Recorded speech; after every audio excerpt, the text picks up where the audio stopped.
Che tipo di umorismo hai? Molti di noi pensano di avere un buon senso dell'umorismo, di sapere come intrattenere o di conoscere tutti i trucchi del mestiere. Ma tu, che tipo di umorismo hai?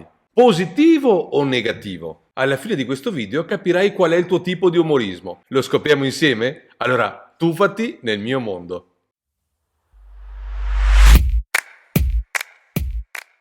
Ciao, io sono Dandy Danno e insieme a Diva G siamo due comici visuali. In questo canale parliamo della comicità, le tecniche e i suoi quesiti. Spesso ci rendiamo conto che tutto quello che studiamo e sperimentiamo ci serve moltissimo anche per la vita di tutti i giorni.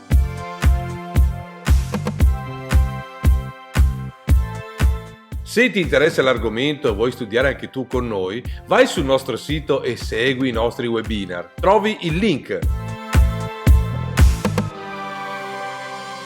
Ridere fa bene, si sa, è terapeutico. Quando facciamo una battuta simpatica ci sentiamo a nostro agio perché abbiamo fatto ridere i nostri interlocutori. Se guardiamo una scena di un film comico o una commedia a teatro e ridiamo, ci alleggerisce la giornata. Ma esiste un tipo di comicità che è piuttosto nocivo e che non ha nulla a che vedere con la salute e il benessere. Per esempio, prendiamo la tendenza a caricare contenuti pseudo umoristici sui social. Dico pseudo perché evidentemente non hanno nulla di comico, ma sono delle vere e proprie mistificazioni dell'umorismo. Sì, certo, ci rendiamo conto che ci sono innumerevoli fattori che definiscono se e come una situazione è comica. Sappiamo che ciascuno ha un'idea diversa su cosa sia divertente ed infine che ci possono essere molti modi di usare l'umorismo. Credo che manchi una certa educazione alla risata. Per migliorare il rapporto con il ridere e per ridargli il suo giusto valore, vorrei vedere insieme a te alcuni passaggi per invertire la brutta tendenza della comicità spicciola e diseducativa. Iniziamo a distinguere i due tipi di umorismo. Poi, se te ne viene in mente qualcun altro,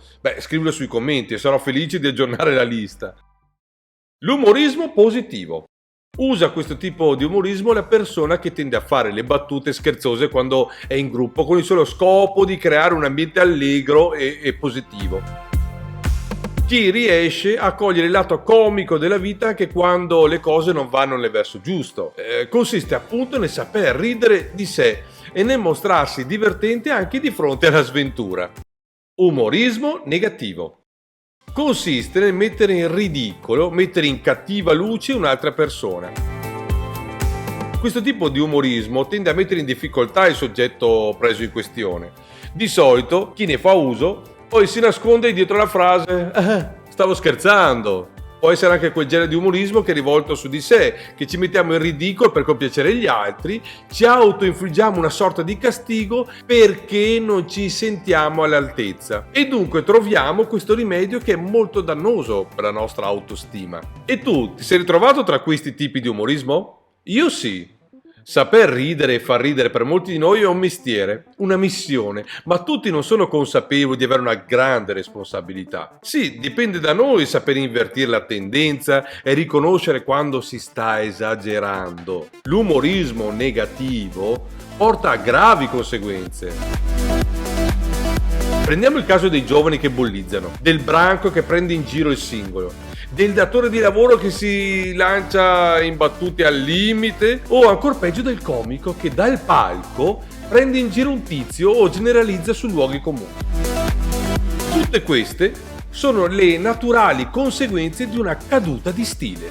In casi peggiori contraddistingue la carenza di empatia. Sembra che non ci sia alcuna voglia di mettersi nei panni dell'altro.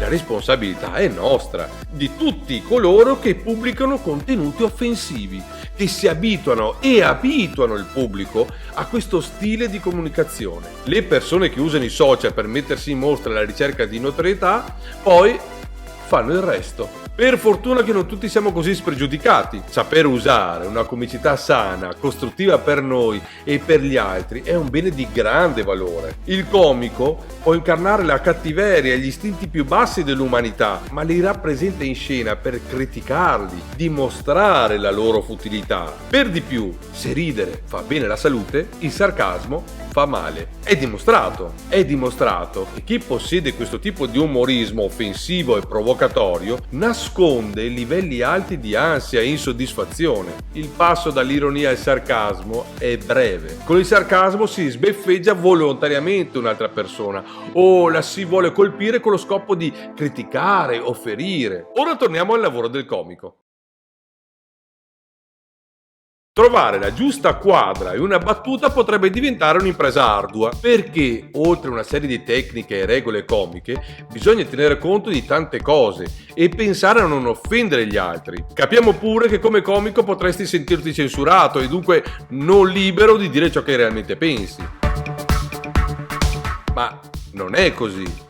Pensaci, non è così difficile intraprendere questa nuova strada. Un vero comico, un vero clown, abbandonano volentieri la strada dell'ovvio, del luogo comune. Si spinge oltre per poter distruggerli. Li incarna per metterli in dubbio e poi fa ritrovare la strada allo spettatore portandolo fuori dai percorsi abituali, dove per mancanza di stimoli si è perso. A questo punto spero che anche tu sarai d'accordo con me e che mi aiuterai a invertire questa cattiva tendenza. Offendere la donna che non rispecchia i canoni di bellezza imposti dalla moda, offendere chi ha difficoltà fisiche, offendere chi è in sovrappeso non ti fa onore e a lungo andare si rischia, oltre che offendere e basta, di non trovare più altri spunti e di trovarsi sempre con le stesse battute stereotipate. Rischi di essere ricordato per quello che parla sempre delle stesse cose e che fa sempre le stesse battute.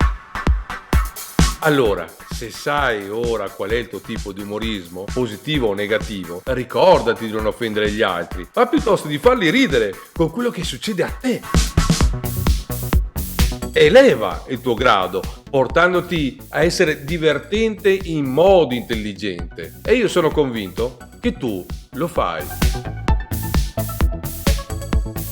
Spero che il video ti sia piaciuto. Se è così, lascia un like e iscriviti al nostro canale. C'è tanto da sapere sulla risata. Io ti aspetto al prossimo video. Ciao!